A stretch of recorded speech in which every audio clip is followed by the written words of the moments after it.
Muy buenas noches.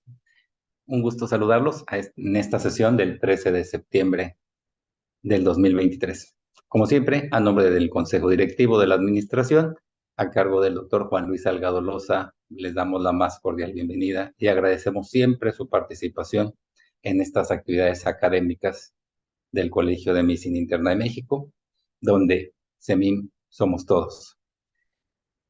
Agradezco siempre a todos los que nos ven en las redes sociales, en la plataforma del colegio, de las diferentes filiales de los estados de la República Mexicana y a todos los que nos visitan del extranjero.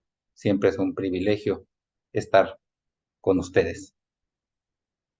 Es un privilegio también comentar que el diplomado de enfermería ya va en su séptimo módulo y gracias a Dios vamos avanzando en este proyecto. Y recuerden, el próximo 5 de octubre vamos a tener ahí un deleite cultural con 6 grandes profesores en el evento virtual El arte de la medicina interna.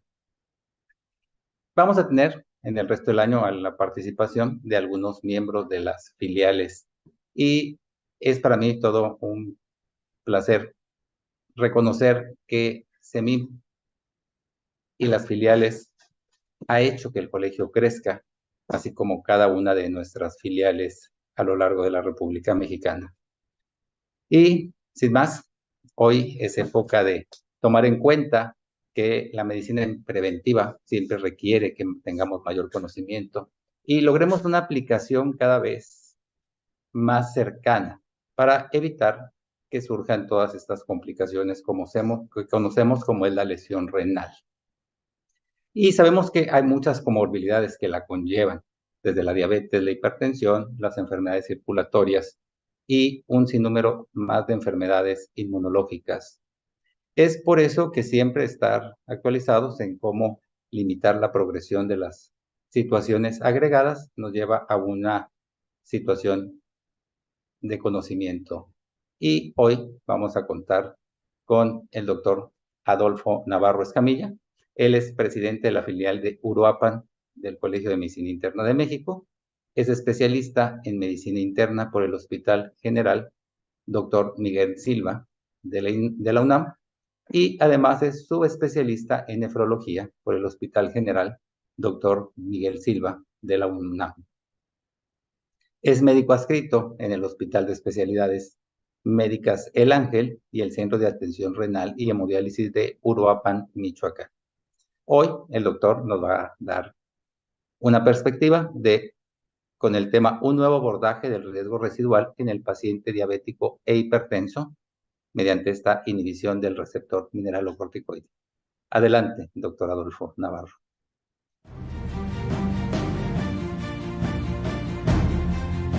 Agradezco la invitación al Colegio de Medicina Interna de México por invitarme a esta sesión. Y pues como ustedes pueden ver en la diapositiva, les voy a platicar prácticamente del nuevo abordaje del riesgo residual del paciente diabético e hipertenso. Y esto vamos a tocar el tema de la inhibición de los receptores mineralocorticoides. Entonces, para comenzar, prácticamente vamos a recordar que el eje cardiorrenal es uno de los ejes prácticamente más estudiado en la medicina. Simplemente cuando tocamos el tema de hipertensión arterial, estamos profundizando el tema de interacción del sistema cardiorrenal.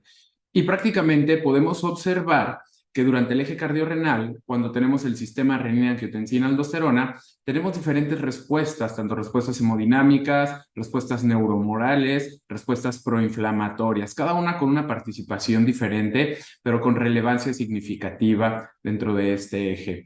¿Por qué hablar sobre el eje de la sobreactivación del receptor mineralocorticoide? Pues aquí lo podemos ver, o sea, realmente tenemos mucho daño renal y cardiovascular a través de un proceso que nos va a llevar a una inflamación y fibrosis. Cuando nosotros tenemos una expresión elevada de oxidasas, citoquinas proinflamatorias y algunos mediadores profibróticos, pues nos va a llevar a una consecuencia que nos va a generar inflamación y fibrosis. Nos va a ocasionar daño renal, daño vascular y daño cardíaco. Prácticamente a nivel de daño renal podemos observar que tenemos diferentes tipos de daños: glomerular, proteinuria, lesiones tubulares, reducción del flujo sanguíneo renal, lesión renal y daño vascular como remodelación vascular, disfunción endotelial, aumento de la rigidez vascular. Y en el daño cardíaco también con significativos daños, hipertrofia miocárdica, remodelación, lesión miocárdica. Todo esto se ha visto que incluso en estudios experimentales, que con una sola semana de estimulación de aldosterona va a inducir una extensa fibrosis. Y aquí lo podemos ver en las imágenes prácticamente. En la imagen del lado izquierdo ven un túbulo intersticio prácticamente normal y posterior a una semana de hiperestimulación de aldosterona podemos observar este tejido fibrótico pintado de color azul donde ya hay un daño tubulointersticial, ya hay una marcada fibrosis. Inclusive en pacientes prácticamente que en esta corte prospectiva que tienen a enfermedad renal, se han evaluado los valores de aldosterona. ¿Y qué podemos observar aquí? Que conforme la tasa de filtrado glomerular se deteriora, podemos observar que estos niveles séricos de aldosterona van incrementando también. Y se ha observado también que los pacientes que tienen una tasa de filtrado glomerular por debajo de 60, casi el 50% comienza a tener niveles por arriba de 10 nanogramos por decilitro de aldosterona. Entonces, prácticamente se va correlacionando el daño de la enfermedad renal. Recientemente, algunos niveles séricos de aldosterona por arriba de 20 nanogramos por decilitro se ha documentado que se asocia a progresión y muerte en esta corte prospectiva CRIC, donde podemos ver que el riesgo incrementa. Noten ustedes el riesgo que prácticamente el 11% para progresión o enfermedad renal, prácticamente tenemos el riesgo a 8% de llegar a diálisis y el 22% de llegar a muerte. Entonces, muchos de nuestros pacientes llegan a tener estos valores, entonces realmente tenemos que comenzar a tenerle mayor importancia a estos niveles de incremento de aldosterona. ¿Cuál es el modo de acción de la aldosterona y de los receptores mineralocorticoides en la enfermedad renal? En este gráfico, en esta diapositiva, lo podemos observar. Vean la aldosterona, todo lo que llega a causar. Hay una inflamación, un estrés oxidativo, hay una disfunción endotelial vascular, a nivel cardíaco, fibrosis cardíaca y vascular. A nivel vascular tenemos hipertensión, tenemos dislipidemias, obesidad y diabetes tipo 2. Incrementa la gluconeogénesis y la regulación renal del sodio-potasio se ve alterada. Entonces, podemos observar que no solamente va a impactar en algunos sistemas, órganos, sino que prácticamente vamos a tener un daño generalizado. Por lo tanto, la hiperestimulación crónica de estos receptores que nos va a causar, nos va a llevar a través de diferentes vías, va a llevar a una diferenciación podocitaria, posteriormente a un daño en la nefrina, la podocina, y esto nos va a llevar subsecuentemente a que el podocito tenga daño y fibrosis y esclerosis. Entonces, está perfectamente bien documentado. Entonces, realmente, ¿cuál es la importancia de nosotros bloquear el sistema mineralocorticoide, del receptor mineralocorticoide? Aquí lo podemos observar, o sea, previamente se los había comentado en las diapositivas. Tenemos que bloquear todas estas hiperestimulaciones, todas estas activaciones de estas vías para generar una menor disfunción endotelial, disminuir el estrés oxidativo, a nivel renal prácticamente disminuir esa inflamación, esa fibrosis, alteraciones en el sodio y el agua, que disminuya la glomerulosclerosis y la proteinuria, prácticamente todas estas vías de activación, los macrófagos, todos estos mediadores proinflamatorios, disminuir la retención de sodio y a nivel cardíaco, menor remodelado, menor hipertrofia y menor fibrosis e inflamación. Entonces, hablemos de algún receptor mineralocorticoide previo de los fármacos que teníamos. La espironolactona, una de las más conocidas prácticamente, y que podemos ver que desde hace bastante tiempo es efectivo en el control de la presión arterial. Podemos observar estas curvas que tanto a nivel de la presión arterial sistólica disminuye y tenemos una buena respuesta, y también a nivel de la presión arterial diastólica tenemos una buena respuesta. Entonces, es un buen tratamiento, es un buen bloqueo para el control de la hipertensión descontrolada. Entonces, tanto la sistólica como la diastólica, algunos metaanálisis, 19 estudios, podemos observar que en la enfermedad renal crónica, la espironolactona y la eplerenona también llevan a tener un impacto. Podemos observar la disminución de estos fármacos de hasta 6 milímetros de mercurio a nivel sistólico y hasta 2 milímetros de mercurio, 2 milímetros de mercurio a nivel diastólico. Entonces, son buenos fármacos para ayudarnos a controlar la presión arterial. ¿Y qué hay de la albuminuria en pacientes diabéticos? Podemos observar en esta gráfica que la albuminuria es algo que muy frecuentemente podemos observar en pacientes diabéticos, falla cardíaca y enfermedad renal. Pero podemos observar que independientemente de la tasa de filtrado glomerular que tenga nuestro paciente, podemos observar las barras de color rosa. Estas, siempre la proteinúria va a ser más marcada en pacientes diabéticos, a diferencia de los pacientes no diabéticos, conforme va progresando la enfermedad renal, conforme va deteriorando el filtrado glomerular. ¿Qué quiere decir? Que independientemente de la tasa de filtrado glomerular, tener diabetes se asocia a tener más presencia de albuminuria. Y esto se ha visto, y es más importante, la presencia de albuminuria y proteinuria es el factor de riesgo, y aquí lo podemos observar, con más fuerza para la progresión de enfermedad renal crónica, independientemente de la hemoglobina glucosilada, de la presión arterial sistólica, del ácido úrico y de algunas otras comorbilidades. Ustedes pueden observar aquí el incremento de la proteinuria para la progresión es asociada a la enfermedad renal crónica. Y aquellos pacientes que no llegan a tener albuminuria, vean ustedes en esta gráfica cómo podemos observar que a menor albuminuria, menor a 30 miligramos por decilitro, el riesgo de llegar a diálisis es un 5%, comparado con aquellos pacientes que tienen entre 30 y 299, entre 300 y 999, y aquellos que tienen más de 1000 miligramos por decilitro, realmente el riesgo es más alto para progresar a enfermedad renal crónica. Por esto, por ejemplo, la espironolactona, asociado a un YECA o un ARA2, o a una inhibición del sistema renina-angiotensina, sobre todo en la nefropatía diabética, prácticamente reduce la proteinuria hasta un 40%. Entonces, veamos que estamos hablando sobre la espironolactona, y este antagonista receptor del mineralocorticoide, previamente uno de los más usados anteriormente, podemos observar que tenía un buen impacto, tanto en presión arterial como en reducción de la proteinuria. ¿Qué pasa? Inclusive combinándolos, por ejemplo, este estudio podemos observar que ramipril reducía un 37% de esta reducción de proteinuria, eplerenona un 38%, pero cuando combinábamos estos dos fármacos, eplerenona con ramipril, podíamos observar que teníamos una reducción de hasta el 70% de proteinuria.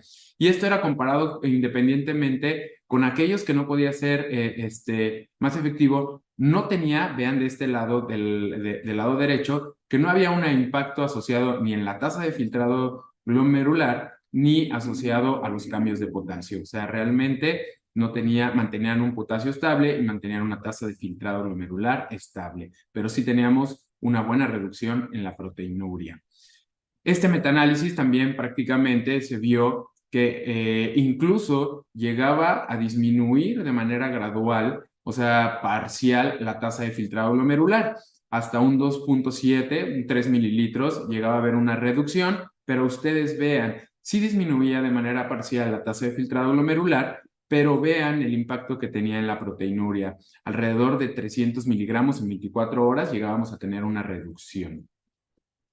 Pacientes en diálisis, que prácticamente es uno de los grupos más difíciles, veíamos que los antagonistas receptores de mineralocorticoide tienen un impacto en la mortalidad cardiovascular en todas las causas, y sin embargo podíamos observar que uno de los miedos o una de las complicaciones que posiblemente llegáramos a enfrentar es la hipercalemia, y estos pacientes hasta un 34% prácticamente llegaban a tener hipercalemia.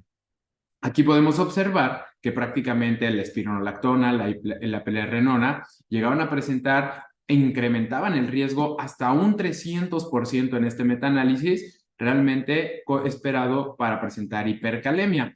Pero si nosotros aislábamos este grupo y veíamos únicamente en el grupo de pacientes diabéticos, este riesgo de 300% incrementaba hasta un 400% de presentar hipercalemia. Por eso, hemos tenido actualmente el desarrollo de diferentes receptores antagonistas receptores de aldosterona, y podemos ver, como les comentaba y les hablaba un poquito de la espironolactona previamente, la eplerenona de segunda generación, y se han estudiado algunos otros, pero actualmente tenemos uno de tercera generación que es la finerenona. Podemos ver que tiene mayor afinidad a receptores mineralocorticoides, y vienen otros en camino, o sea que podríamos esperar más adelante algunos otros medicamentos, algunos otros tratamientos que pudiéramos utilizar en nuestros pacientes. ¿Qué hay la diferencia entre estos antagonistas de aldosterona? Les platicaba previamente la espironolactona, la eplerenona y actualmente la finerenona. Podemos observar que prácticamente las propiedades estructurales, a diferencia de la espironolactona, la eplerenona, que son esteroideas, la finerenona ya no es esteroidea, tiene una potencia receptor mineralocorticoide alta, tiene una selectividad alta para el receptor mineralocorticoide, no hay penetración en el sistema nervioso central, no hay efectos secundarios como el que previamente teníamos con la espironolactona de ginecomastia. Hiperpotasemia también se llega a presentar, sin embargo, no es tan marcada, no es tan elevada como en los fármacos previos. Y la distribución en los tejidos tiene una proporción riñón-corazón prácticamente 1:1. Entonces, ahorita vamos a ir documentando conforme la plática, vamos a ir documentando estas evidencias científicas que llegamos a tener. Es un inhibidor selectivo, prácticamente de receptores mineralocorticoides, y la finerenona prácticamente tiene un alto impacto en la salud cardiovascular. Es un antagonista voluminoso y aquí lo podemos comparar a aquellos que son esteroideos como la eplerenona, la espironolactona con estas imágenes en color naranja y la finerenona que actualmente es no esteroidea y con estas imágenes azules. Entonces, esto nos pudiera llevar a traducir prácticamente que tenemos una menor translocación nuclear y fibrosis y con esto esperaríamos a proteger esa evolución hacia la fibrosis, hacia todo ese daño tubulointersticial o al daño a nivel cardíaco, nivel remodelado cardiovascular.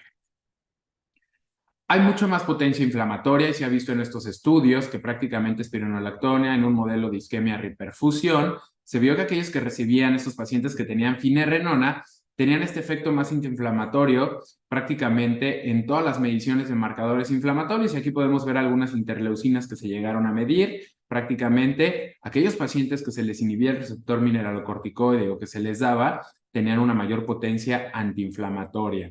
A nivel cardiovascular también se ha visto que inhibe la inflamación y fibrosis cardíaca y lo podemos ver aquellos pacientes, bueno, en este caso ratas, prácticamente tenía efectos antiinflamatorios y antifibróticos. Aquellos pacientes, aquel modelo experimental que recibía la finerenona, veíamos que tenía de manera significativa menor acumulación en fibras de colágeno. Entonces, estamos hablando que también a nivel cardíaco hay menor inflamación y fibrosis cardíaca. Estas células epiteliales tienen un papel importante y aquí lo podemos ver en estos modelos knockout donde inhibieron los receptores mineralocorticoides. Hay protección de inflamación y fibrosis prácticamente a nivel cardíaco, a nivel renal. Entonces, tiene un buen impacto, tiene una buena evidencia clínica y estos modelos experimentales han llegado a evaluar esto.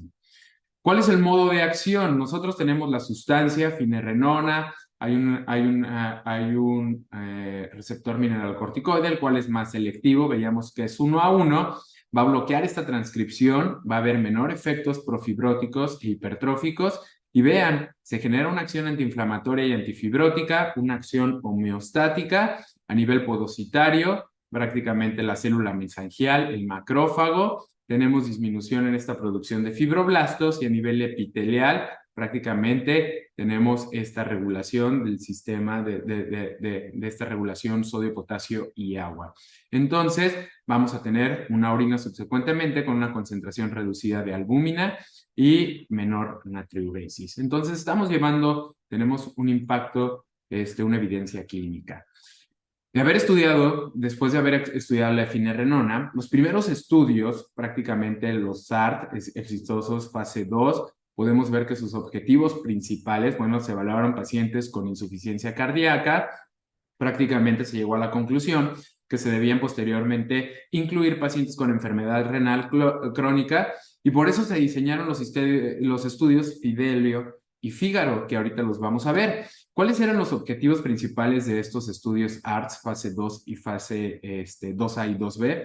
Prácticamente era lo mismo, lo que les he comentado, ¿no? Evaluar eficacia y seguridad. ¿Y cuál era el impacto? Pues obtuvimos que eran bien tolerados, que había menos hiperpotasemia en comparación con espironolactona, había una reducción de albuminura dependiente de la dosis de los eventos adversos y era bien tolerada con una seguridad comparada con la eplerenona. Y les comentaba que posterior a estos estudios llegó prácticamente el estudio Fidelio y posteriormente el estudio Fígaro. ¿Qué documentaron? Bueno, la finerenona disminuía la progresión de la enfermedad en pacientes con enfermedad renal crónica y diabetes, y disminuía la mortalidad y morbilidad cardiovascular. ¿Y qué tenemos aquí? Prácticamente estos estudios fueron diseñados a la par, son prácticamente iguales. Uno de ellos evaluó primero la función renal, podemos observar el estudio Fidelio. El objetivo primario era la valoración de compuestos hasta el inicio de la enfermedad renal crónica o disminución del 40% de la tasa de filtrado glomerular, a diferencia del estudio Fígaro, que su objetivo primario era evaluar el criterio de valoración compuesto de la muerte cardiovascular. Pero posteriormente se cruzan estos estudios, Fidelio igual al objetivo primario de Fígaro y Fígaro igual al objetivo primario de Fidelio. Disminución en la mortalidad, hospitalización, cambio en la relación albúmina-creatinuria, disminución en la insuficiencia renal, pérdida de la tasa de filtrado y muerte renal. Y vamos a ir viendo cada uno de estos estudios. Fue un estudio a nivel mundial, se incluyeron 47 países participantes, podemos observar que más de 13,000 pacientes aleatorizados, Fidelio, Fígaro, y es un estudio grande, y podemos observar que a nivel Latinoamérica se incluyeron pacientes. Entonces, podemos ver que prácticamente estamos bien representados, ¿no?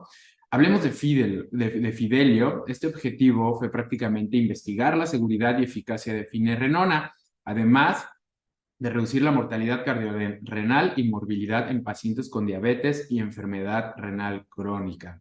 A grosso modo, podemos observar que estos estudios, las características basales, tenían adultos mayores por arriba de 60 años, la gran mayoría de ellos eran hipertensos, tenían obesidad, ustedes pueden observar los índices de masa corporal por arriba de 30, tenían un descontrol glucémico de manera estricta, hemoglobinas glucosiladas por arriba de 7.5%, tenían ya cierto grado de enfermedad renal crónica, lo podemos observar, y además también tenían una albuminuria en promedio de 800 miligramos.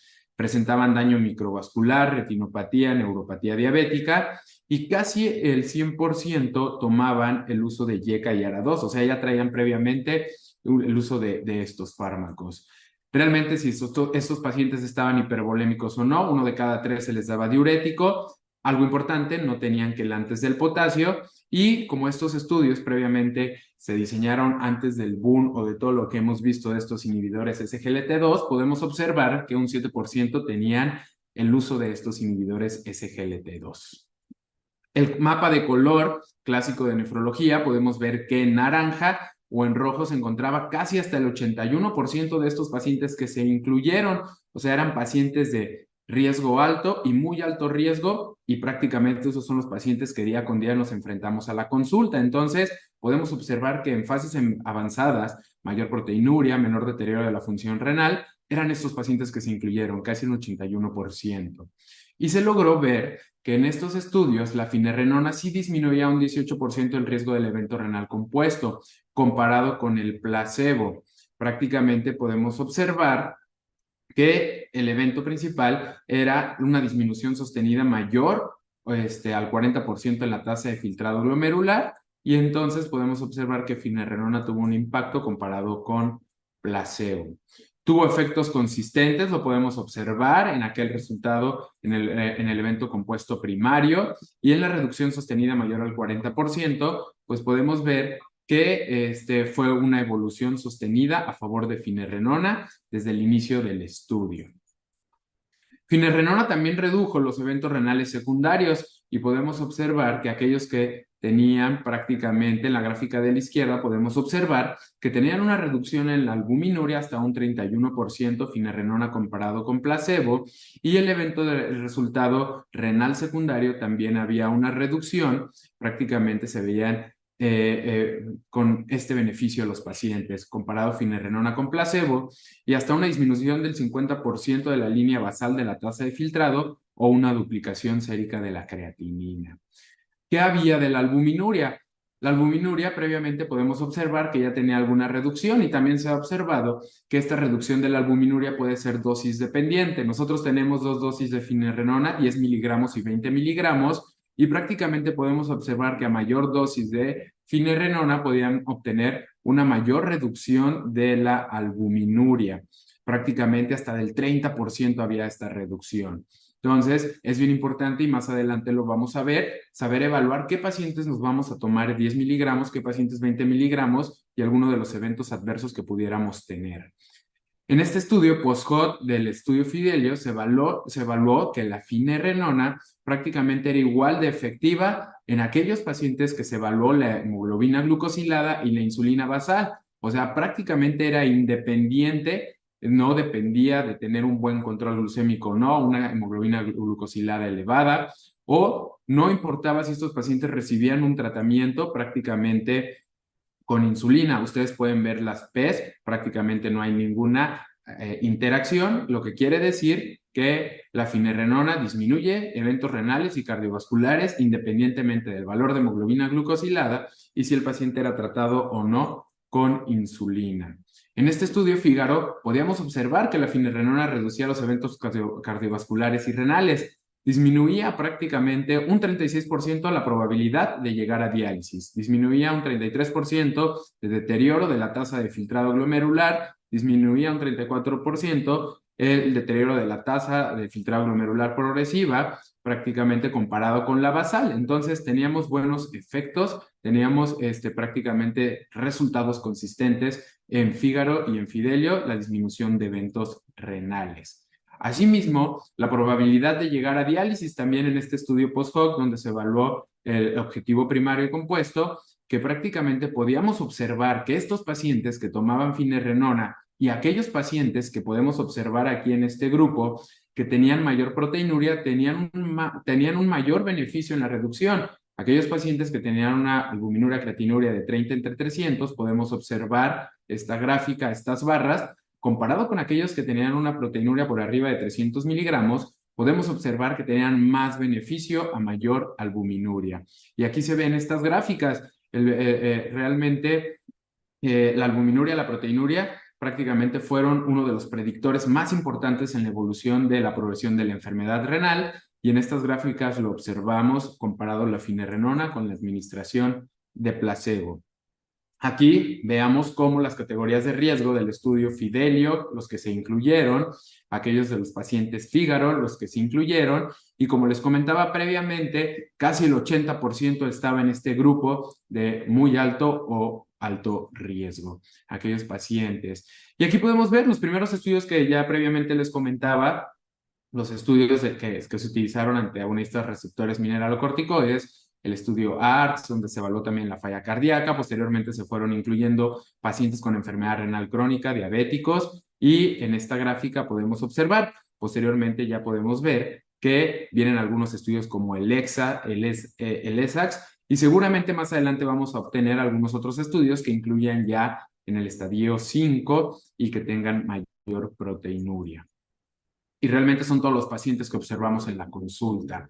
Fidelity, ya les comentaba, es un estudio combinado del Fidelio, del Fígaro, y el objetivo primario fue evaluar la eficacia y seguridad de finerenona en todo el espectro de pacientes con enfermedad renal crónica asociada a diabetes, y veíamos desenlaces cardiovasculares y renales. ¿Qué observaron? Bueno, a resumen, a grosso modo, tenemos aquí el resumen gráfico de Fidelity.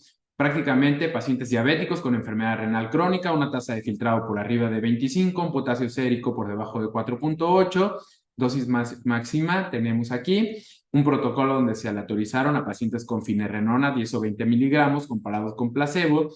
Tenemos diferentes desenlaces, el compuesto cardiovascular, tiempo hasta la muerte cardiovascular, infarto del miocardio no mortal, accidente cerebrovascular, y el compuesto renal, prácticamente insuficiencia renal y disminución sostenida por arriba del 57% o muerte renal.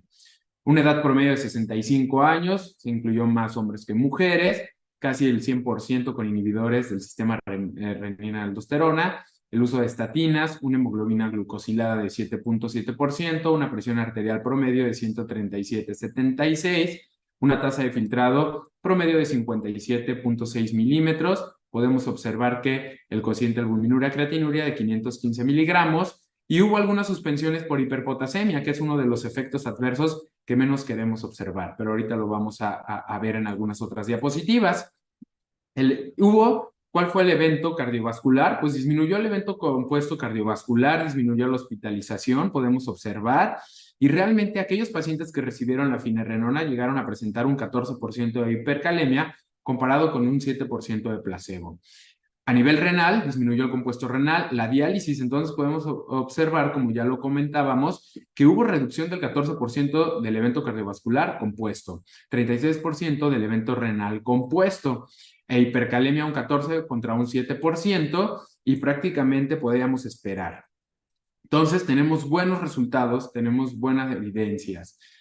Vean cómo el grupo, ya en aquellos pacientes que tenían una enfermedad renal crónica avanzada, un estadio 4, también es efectivo. O sea, aquellos que se les administró finerenona comparado con placebo, disminuía la pérdida de la tasa de filtrado, teníamos hasta un 31% de reducción en la albuminuria, y aquí no hubo un valor significativo, pero había una tendencia de protección cardiovascular en aquellos pacientes que se les administró finerenona comparados con aquellos que se les administró el placebo. Hipercalemia en 26% de que aquellos que se les dio finerenona comparado con el 13%, pero solamente de estos pacientes el 3% se descontinuaron. También tenemos, vean ustedes estas gráficas, el estudio post-hoc Fidelio, podemos observar que aquellos pacientes hipertensos que tenían mayor hipertensión, aquí tenemos una sistólica de 148, comparada con una de 138, 128, y por debajo de 128, vean prácticamente estos pacientes también tenían un impacto en la reducción de la presión arterial, aquellos que se les daba finerenona, y tenían, y al paciente más hipertenso, posterior a la administración de finerenona, podríamos observar que realmente tenía una mayor reducción de la presión arterial sistólica. No hay prácticamente la severidad de hipertensión, va a tener el mismo efecto positivo en una reducción de eventos cardiovasculares y renales. Y podemos ver que prácticamente finerenona es menos efectivo, sí, al bajar la presión arterial comparada con espironolactona, pero uno de los eventos adversos también podemos observar que la hipercalemia es prácticamente menos en aquellos pacientes que se les da finerenona, y aquí podemos observar en estas barras, ¿no? Barras de naranja, espironolactona, cambios en la presión arterial, finerenona prácticamente una reducción del 7.1, comparado con aquellos que se les dio espironolactona, una mayor reducción en la presión arterial, pero ustedes pueden ver cuando tenemos ya la evaluación del incremento del potasio, aquellos pacientes que se les dio finerenona, menos hipercalemia, comparado con aquellos que se les dio espironolactona, llegaban a tener una mayor tendencia a la hipercalemia. Prácticamente, hablando de hipercalemia por YKR2, esto es algo que prácticamente conocemos desde hace 25 años, un poquito más, y realmente podemos ver que la hipercalemia llega a presentarse en 5% de los pacientes que toman finerenona, y es algo esperable, que es algo que también vamos a evaluar en el seguimiento cuando iniciemos un tratamiento. Aquellos pacientes que llegan a tener enfermedad renal crónica, diferentes estadios, aquí evaluamos estadios 2 y 3, prácticamente podría ser dosis dependiente. En aquellos pacientes, a mayor incremento de la dosis de finerenona, podría ser más esperado que lleguemos a tener más hipercalemia. Por eso es importante regular la dosis, vigilar posterior al inicio de la finerenona para disminuir estos efectos adversos. Prácticamente finerenona, a pesar de ser mucho más potente que espironolactona, pudiéramos decir que es más seguro. En cuanto a hipercalemia, ya les comentaba en las gráficas previas, comparado con finerenona, espironolactona llega a presentar más hipercalemias, y vemos aquí en la gráfica del lado derecho que también llega a tener algún impacto en cuanto a la tasa de filtrado glomerular. ¿Qué tenemos? Prácticamente aquellos pacientes que toman espironolactona, comparado con finerenona, pues tenemos mayor descenso en la tasa de filtrado glomerular. Finerenona, ya lo hemos dicho, menos eventos adversos renales e hipercalemia. Entonces, algo bien importante, eventos renales, menos en finerenona comparado con espironolactona, hiperpotasemia menos presentado en finerenona comparado con espironolactona, y aquí podemos observar que prácticamente aquellos pacientes en este estudio, prácticamente post-hoc, veíamos que a pesar de que se doblara el riesgo de hipercalemia comparado contra placebo, en este estudio podemos observar que aquellos pacientes que tenían realmente mayor hipercalemia o un potasio basal sérico más alto, pues era de esperarse que nuestros pacientes al inicio de finerenona pudieran tener un incremento mayor de presentar hipercalemia. Vean ustedes en la tasa de filtrado glomerular, pero vean Cuando estos pacientes tenían prácticamente el uso de diurético, el uso de un inhibidor SGLT2, este riesgo de presentar hipercalemia reducía. Era mayor en aquellos que tomaban inhibidores SGLT2 comparados que utilizaban realmente diuréticos. Entonces, podemos observar y realmente vemos en nuestra práctica clínica que realmente la gran mayoría de nuestros pacientes llegan a tener, a pesar de su manejo antihipertensivo, a pesar de su manejo glucémico, pues ya incluimos estos fármacos SGLT2 o el uso de diuréticos que nos pudieran dar una protección para disminuir el riesgo de presentar hipercalemia al inicio de estos fármacos. La probabilidad de morir con un potasio elevado en pacientes con enfermedad renal grado 1 es prácticamente un nivel de 4.9 milimoles. A diferencia de aquellos pacientes que son más tolerables conforme va progresando la enfermedad renal crónica, pudiéramos ser un poquito más permisibles, un 5.3, un 5.5, hasta no más de permitir un potasio sérico a los 90 días, a los 180 días y a los 365 días. Entonces, ¿qué quiere decir? Que en aquellos pacientes que tienen una enfermedad renal crónica más avanzada, podríamos ser un poquito permisibles y no sobrepasar el 5.5 comparado con aquellos pacientes que tienen una enfermedad de estadio 1, que pudiera ser hasta un 5 de potasio.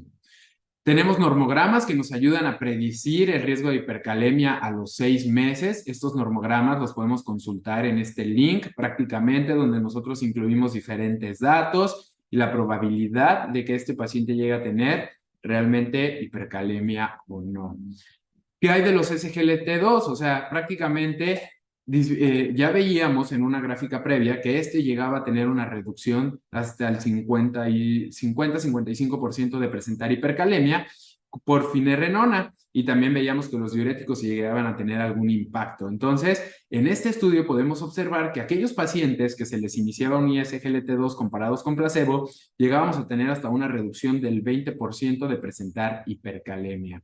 Así que se había visto que en esos pacientes que tomaban SGLT2 con finerenona reducían hasta 30% de albuminuria, y ya se había llevado una disminución de la albuminuria, y agregar finerenona íbamos a tener un efecto aditivo de otra reducción de hasta un 30%. O sea, ¿qué quiere decir? Que podemos obtener prácticamente hasta mayor beneficio cardiovascular y a pesar del uso o a favor de iniciar el uso del SGLT2 comparado. Entonces tenemos mismos beneficios y eventos prácticamente a pesar del uso del SGLT2. Entonces, se comparó este estudio Fidelio, Credence, ustedes recordarán que en Credence se utilizó la canaglifosina y tenemos el Fidelio, la finerenona. Entonces, realmente, finerenona es igual que el ISGLT2, aquí podemos ver estos eventos, estos desenlaces, no es inferior. Entonces, pudiéramos tener un efecto aditivo cuando combinemos los dos fármacos, y aquí lo podemos observar. O sea, realmente finerenona con canaglifosina disminuye hasta el 50% del evento renal mayor, esto retrasando prácticamente 16 años la aparición de alguna de las complicaciones, una proyección de estos estudios. El efecto agudo de finerenona, disminución de la tasa de filtrado glomerular, realmente a largo plazo enlentece la progresión, y las primeras 4 semanas, igual que los ISGLT2, la finerenona puede tener una mayor reducción de la tasa de filtrado glomerular, pero ustedes pueden ver que posteriormente, durante el seguimiento, finerenona y placebo se llegan a equilibrar. O sea, a largo plazo, de manera inicial tenemos una reducción esperable de la tasa de filtrado glomerular, y durante el seguimiento realmente se llega a equilibrar, y esta se empieza realmente a equilibrar, se mantiene estable. Entonces podemos decir que finerenona realmente es un buen antagonista receptor mineralocorticoide. Tenemos menor dosis de finerenona, tenemos un índice de distribución más bajo, hay una mayor selectividad prácticamente, y tiene una misma distribución, veíamos que 1 a 1 a nivel renal y cardíaco. Y vean lo importante de estos inhibidores de los receptores mineralocorticoides, que tenemos prácticamente las hipótesis de estas vías de diabetes, de la progresión. Podemos observar que estos receptores mineralocorticoides actúan en dos: a nivel de la inflamación y a nivel de la disregulación hemodinámica. Aún todavía no actúan a nivel de la hiperglicemia, que sería la tercera vía de progresión prácticamente de estas hipótesis de la diabetes. Tienen mecanismos de protección cardiorrenal, protección hemodinámica, protección inflamatoria, protección en la fibrosis, en la albuminuria, hay una reducción de la presión arterial, y se optimiza mayor el tratamiento. ¿Cómo vamos a dosificar la finerenona? Evaluamos a nuestro paciente realmente, aquellos pacientes que tienen una tasa de filtrado por arriba de 25, una albuminuria por arriba de 30, un potasio sérico por debajo de 5. Y esto lo podemos observar, o sea, evaluamos la tasa de filtrado glomerular, aquellos mayor de 60, una dosis de 20 miligramos, aquellos menor de 60, una dosis de 10 miligramos. A las 4 semanas hacemos una medición de potasio sérico y dependiendo del resultado mantenemos dosis. Si ese potasio está por debajo de 4.8, dependiendo si está entre 4.8 y 5.5, mantenemos dosis, pero si ese potasio está por arriba de 5.5, iniciamos una reducción de la dosis de finerenona. Ya lo observamos en nuestras guías, prácticamente CADIGO, ya se mencionan a estos receptores, receptores mineralocorticoides, estos antagonistas. El uso tiene un beneficio, tiene un impacto. Y bueno, ahorita la doble inhibición también tiene, vemos que nuestros pacientes toman YECA, SARA2, prácticamente eficaz en proteinuria, albuminuria, hipertensión, reducción de la presión arterial sistólica y diastólica, disminuye el riesgo cardiovascular y realmente evita la mortalidad. Y ya para concluir, casi 2 diapositivas más, podemos observar, y esto es lo que hemos visto, finerenona se va a unir a la estrategia nefroprotectora. Ya teníamos los inhibidores del sistema renina-angiotensina, una reducción marcada, los ISGLT2, otra reducción marcada, y ahora se agrega este antagonista receptor del mineralocorticoide de hasta un 30%, comparado a aquellos pacientes que deterioran tasa de filtrado con nefropatía diabética, aquellos que tienen un envejecimiento fisiológico. Y para manera de conclusión, pues podemos observar que realmente la activación crónica y sostenida del sistema renina-angiotensina se asocia a peor evolución en diabetes y enfermedad renal crónica. Existen pacientes que a pesar de la inhibición tienen escape de aldosterona, eso lo tenemos que considerar. Es importante bloquear los receptores de mineralocorticoides, ha tenido gran beneficio cardiovascular y renal, ya lo hemos visto en las diapositivas previas, y la espironolactona y eplerenona tiene efectos adversos que han limitado, ya lo veíamos, mayor riesgo de hipercalemia, mayor reducción de tasa de filtrado glomerular, y la finerenona se perfila como el mejor antagonista receptor mineralocorticoide prácticamente que pudiéramos utilizar. Esto es a manera de mis conclusiones de esto que les acabo de presentar, y también ya para finalizar, me gustaría hacerles la invitación para nuestro próximo curso que tenemos en la ciudad de Uruapan, el tercer curso regional y el 14º curso anual de medicina interna que se llevará a cabo el 27 y 28 de octubre. Prácticamente pronto les estaremos dando el programa ya a conocer y las inscripciones. Pues agradezco la invitación al Colegio de Medicina Interna de México.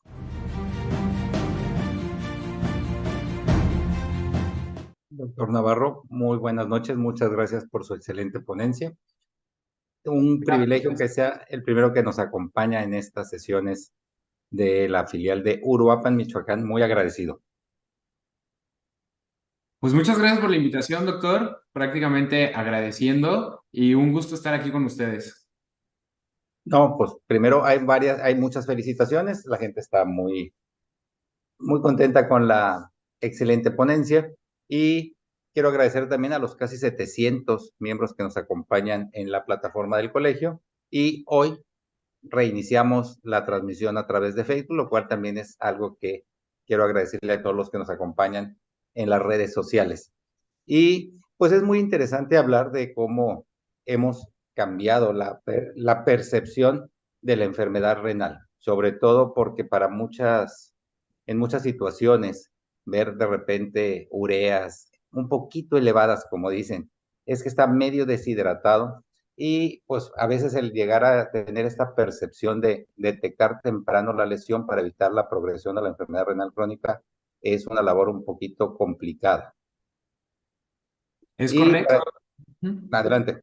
Adelante. Es correcto y lamentablemente como hemos visto en diferentes estudios y las sociedades americanas de diabetes, la proyección de diabéticos que se proyecta en el 2040, 2045, pues esto va a ser una pandemia, ¿no? O sea, el número de diabéticos sin duda alguna va a ir creciendo, complicaciones macro y microvasculares vamos a seguir teniendo, entonces, algún punto bien importante que usted comentaba, doctor, la detección oportuna. Esto realmente evita que el paciente ya nos llegue a la consulta nada más para proponerle diálisis o hemodiálisis y tenemos diferentes opciones para prevenir, retrasar la progresión y mantener a nuestro paciente pues lo más lejos que es el temor de todos llegar a diálisis, ¿no? Exacto, y pues bueno, sabemos que México es uno de los países con una gran incidencia de obesidad y también de diabetes, lo cual es pues algo que debemos de poner en atención. Y bueno, para entrar directo a las preguntas, el doctor José Manuel Flores, aparte de felicitarlo por la excelente ponencia, pregunta, en un riñón único con diabetes mellitus, un CAR de 30 mililitros por minuto y microalbuminuria, ¿cuál sería la dosis de finerenona y su utilidad? Ok, sin duda alguna, utilidad bastante. Les puse un normograma en una diapositiva previa donde podríamos hacer la dosificación de la finerenona, ¿no? Teníamos un parteaguas, que era una tasa de filtrado glomerular por debajo de 60, por arriba de 60, y posterior a eso, aquellos que tenían por arriba de 60, podríamos iniciar una dosis de 20 miligramos. Aquellos que tenían una dosis por debajo de 60, podríamos iniciar una dosis de 10 miligramos. Es esperable que vamos a tener algo de hipercalemia en algunos pacientes, entonces es importante que a las 4 semanas lleguemos a tomar un potasio de control y de acuerdo a los niveles séricos de potasio, aquellos pacientes que tengan un potasio sérico permitible, 4.8, 5.3, podríamos todavía escalar la dosis a 20 miligramos. Si realmente ya excede por arriba de este nivel, podemos continuar con 10 miligramos vigilando la dosis, vigilando el potasio sérico. Algo bien importante, vemos en todos los estudios que tienen un factor pronóstico importante, tienen un impacto cardiovascular importante. Entonces, también podríamos considerar que estos pacientes que llegaran a presentar hipercalemia, que generalmente ya hemos visto en estas guías y el boom reciente de los ISGLT2 y que se los demostré en una diapositiva, que tiene cierta reducción en el potasio. Entonces, a lo mejor si tenemos a nuestro paciente con finerenona y agregamos un ISGLT2, prevenimos la hipercalemia. Y la otra, si a pesar de eso tenemos hipercalemia, realmente el beneficio es mayor, entonces consideraríamos agregar mejor un quelante antes que pensar en suspender el fármaco, ¿no? Sí, muy aclaratoria la respuesta. Y antes de seguir con una pregunta, quiero agradecer a todos los que nos visitan de fuera de la República Mexicana, vía Facebook, de Paraguay, Colombia, Nicaragua, Venezuela, El Salvador. Siempre un privilegio que nos acompañen. Y voy a hacer una pregunta que está en Facebook del doctor José Guillermo Cancino Velázquez. Dice, la finerenona es una alternativa eficaz y segura en diabetes mellitus y obviamente en la enfermedad renal crónica. Sin embargo, no está al alcance de gran mayoría de los pacientes, ya que hay una barrera en la situación económica por su costo. ¿Algún comentario, doctor? Pues realmente sabemos que todo medicamento nuevo y que sale al mercado, sus costos iniciales son muy elevados. Entonces, podríamos considerar el uso de los otros antagonistas receptores, ¿no? Pero siempre cuidando. Mencionaba eplerenona y espironolactona, que realmente ya es más barata, que sí ha demostrado que tiene una reducción, pero por ejemplo, espironolactona, a pesar de que sí tiene un impacto cardiovascular, podemos esperar mayor deterioro de la tasa de filtrado glomerular, podemos esperar más hipercalemia. Entonces, podríamos manejar estos pacientes y bueno, y además con espironolactona también observamos más efectos adversos, ginecomastia, una de las más frecuentes, ¿no? Entonces, sería cuestión de titular dosis y ver qué riesgo-beneficio pudiéramos tener, pero sí valdría la pena al menos tener a nuestro paciente si no pudiéramos tener el uso de finerenona, ¿no? Ahora, lamentablemente, pues los ISGLT2 nuevamente los menciono porque realmente es un boom y hemos visto que no solamente se utilizan para tratar diabetes, sino que ya hay muchos estudios que en nefropatías no asociadas a diabetes también los podemos utilizar, en pacientes hepatópatas se pueden utilizar, en otras enfermedades no diabéticas también ya han documentado diferentes evidencias. Pues si ya pensamos en una finerenona, si ya pensamos en un ISGLT2, el precio nos va a ir incrementando, ¿no? O sea, lamentablemente, pero el impacto sí tiene mayor beneficio. Entonces, pudiéramos utilizar en este caso la espironolactona, pero estar vigilando todos esos efectos adversos, titular dosis y ver que nuestro paciente no tenga mayor riesgo que beneficio. Muchísimas gracias. Y el doctor Patiño ya no lo comentó, pero para reafirmarlo, el efecto concreto de la finerenona es más seguro que la espironolactona para prevenir la hipercalemia y mejorar la albuminuria. Puso albuminemia, pero quiero suponer que es albuminuria. Sin duda alguna, o sea, la finerenona ya lo vimos, o sea, sí mejora, sí reduce albuminuria. Y algo bien importante de resaltar, la albuminuria es un marcador de la progresión de la enfermedad renal. A mayor albuminuria, mayor progresión, mayor deterioro y el que se acerque más a diálisis o a una terapia de reemplazo renal es mayor, ¿no? Entonces, si nosotros logramos reducir esa albuminuria, posiblemente retrasemos esa progresión. Muy cierto. Y algo que nunca, o no es tan frecuente hablar es, nos pregunta el doctor Enrique Figueroa, aparte de felicitarlo por la excelente presentación, ¿cuáles serían las contraindicaciones absolutas para la recomendación de finerenona? Podría ser una tasa de filtrado hay que considerar. Igual, hasta ahorita no se ha estudiado la tasa de filtrado por debajo de 25 mililitros, sería una. Dos, que nuestro paciente, que a pesar de titular las dosis, siguiera presentando hipercalemia y ya empezáramos a tener algunos efectos adversos por la hipercalemia, trastornos electrocardiográficos. Realmente yo creo que esos serían los principales efectos adversos que yo creo que deberíamos de considerar en suspenderlos, ¿no? Pero nuevamente resalto un poquito, o sea, si tenemos hipercalemia y vemos que nuestro paciente, podemos agregar un diurético, podemos agregar un ISGLT2 que vimos que también reduce hipercalemia, y si no, un tercero, un quelante de potasio, o sea, realmente el beneficio podría ser mucho mayor que el retiro del fármaco. Muchísimas gracias. Y el doctor José Manuel Flores dice, comenta que en su opinión cree que el fármaco este futuro podría mejorar la retinopatía diabética. Pues la proteinuria es un marcador de daño endotelial y van a la par semejante la fisiopatología tanto de retinopatía como de daño renal, ¿no? Entonces, yo creo que si hacemos toda esta reducción, este estrés oxidativo, bloqueamos esas vías, posiblemente a lo mejor estaríamos viendo algunos resultados más adelante de que sí obtengamos beneficio, ¿no? Nuevamente, repito, y ese GLT2 se ha visto que disminuye la presión intraocular, entonces es un paciente que también ahí se obtienen beneficios, entonces yo creo que podría haber beneficios, no hay estudios contundentes, pero a lo mejor más adelante empezamos a empaparnos más de estos estudios. Muchísimas gracias, doctor. Y el doctor Efraín del Ángel también felicita y pregunta si en un futuro podría usarse finerenona para nefropatía lúpica, aparte del tratamiento inmunosupresor de base. Yo creo que sí puede tener un impacto. Al disminuir esta fibrosis, al disminuir esta fibrosis, estas citocinas proinflamatorias, pudiera ser que sí llegue a tener un efecto, ¿no? Y SGL2 sí tiene estudios en nefropatía lúpica, un grupo de reumatólogos lo ha estado documentando. Fue un estudio pequeño, casi 10 pacientes, y SGLT2 sí tiene impacto en la reducción de la proteinura en nefropatía lúpica. Entonces yo creo que finerenona también podría tener un impacto. Esperemos estudios. Sí, o sea, bueno, el futuro es, generalmente se empieza con una sección de las enfermedades que causan la lesión renal y luego, bueno, se van incorporando ahí algunas situaciones agregadas clínicas que ayuden a determinar mucho más. Y también ya lo comentó, pero el doctor Alfredo Espinosa quiere volver a saber hasta qué tasa de filtrado glomerular se puede utilizar la finerenona. Por arriba de 25. Por arriba de Ujú. 25 podemos utilizarla.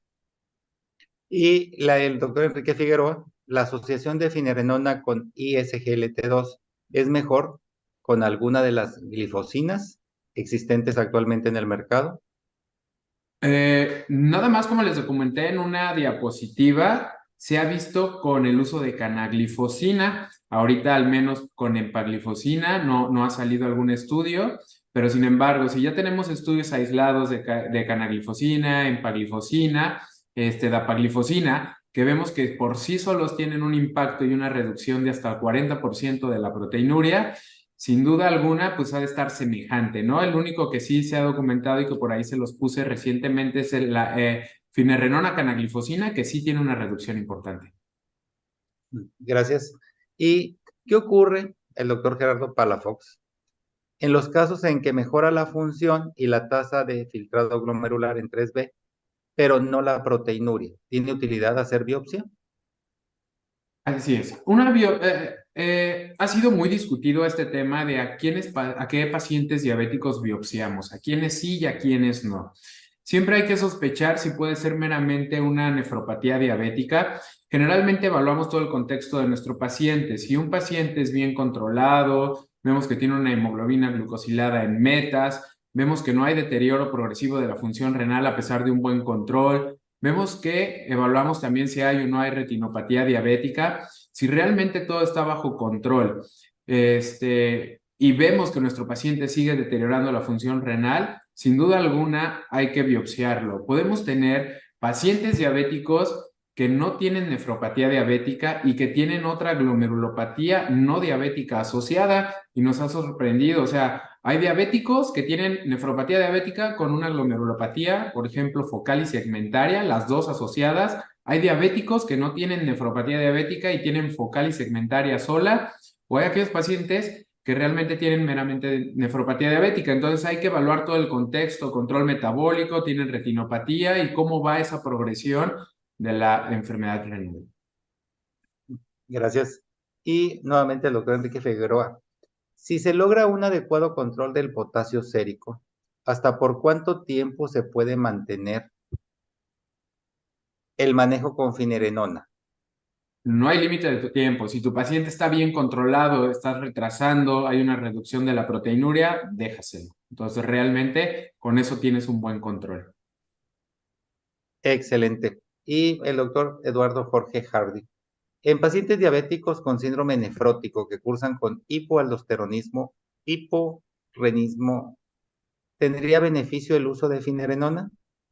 Sin duda alguna, o sea, pudieran también tener, vemos que no solamente la ruta es de este receptor y además también tenemos protección cardiovascular, entonces, sin duda alguna el paciente se podría beneficiar. Pues excelente. Siempre esta parte de los estados de alteración de síndromes de la aldosterona, que no vemos tan frecuentes, pero que a veces son causas de hipertensión y de algunas otras situaciones que pueden pasar desapercibidas y que no evaluamos. Bueno, creo que también se nos va a abrir ahí una nueva área. Y bueno, con esa es la última pregunta. Y bueno, a partir de ahí siguen llegando felicitaciones al doctor Patiño, el doctor Juan Carlos Latuada. Y bueno, todos los que están allá en Morelia, Michoacán y en, ya lo mandé a Ciudad Diferente, o sea, el doctor se Somos me fue. vecinos en Ciudad de Uruapan y No, Morelia. yo sé, Uruapan, sí, es que Así es. algunos me mandan acá por el teléfono, entonces, bueno, siempre es un privilegio, estamos en esta parte ya casi final de nuestra gestión también, estamos a 2 meses, y bueno, tendremos próximamente el congreso, vamos a tener un evento virtual que espero también nos acompañen, doctor, ustedes ahí son una filial que nos ha apoyado bastante en Uruapan. Y no quiero, bueno, por aquí llegó una última pregunta del doctor Enrique Figueroa. Además de la tantemida hipercalemia, ¿qué otros eventos secundarios adversos podríamos esperar con el uso de finerenona? Existe deterioro de la tasa de filtrado glomerular, pero como veíamos en una diapositiva también, es esperable que en las primeras 4 semanas el paciente vaya a tener un deterioro. Entonces, eso no indica que tengamos que suspender el fármaco. Nosotros tenemos una tasa de filtrado inicial, iniciamos finerenona a las 4 semanas, tomamos un control y hay una pérdida de la tasa de filtrado esperable. Y posteriormente a largo plazo se va a equiparar, o sea, va a haber una recuperación de esta pérdida, ¿no? ¿Esto qué quiero decir? Que no por ver al mes un deterioro de la tasa de filtrado vayan a suspender, o sea, que a largo plazo esto pudiera recuperarse. Entonces hay que darle oportunidad al fármaco. ¿Al cuánto tiempo esperaríamos ver así ya un cambio real? ¿3 meses? 3 meses podríamos a recuperar la función renal previa. Bueno, vamos, muchas gracias. Y bueno, siguiendo ahí con el 5 de octubre, doctor, tendremos ahí un evento virtual, el arte de la medicina, que es algo muy interesante y espero nos acompañen. Y bueno, sabemos que también ya viene el Congreso Nacional en la ciudad de Cancún, Quintana Roo, y siguen llegando felicitaciones y a mí, no sé si nos quiera dejar algún mensaje final ya para despedir. Pues agradecer la invitación a esto, espero haberles compartido demasiada información. Claro, es un bombardeo así, todos los días nos bombardean de información, pero traté de resumir lo más importante. Y sin duda alguna, creo que lo más importante es la prevención, ¿no? O sea, realmente a lo mejor no tendríamos que estar utilizando estos fármacos que ya cuando se utilizan en una enfermedad renal ya un poco avanzada, ya cuando detectamos alguna complicación. Creo que la prevención es lo más primordial. Si nosotros detectamos a un paciente diabético, lo llevamos a un adecuado control, evitamos que empiecen a tener micro y macro complicaciones y sin duda alguna esto podríamos retrasarlo mucho tiempo, incluso que no llegan a tener nefropatía diabética, ¿no? Ni afección cardiovascular. Entonces, prevención, detección temprana y el buen seguimiento de nuestros pacientes.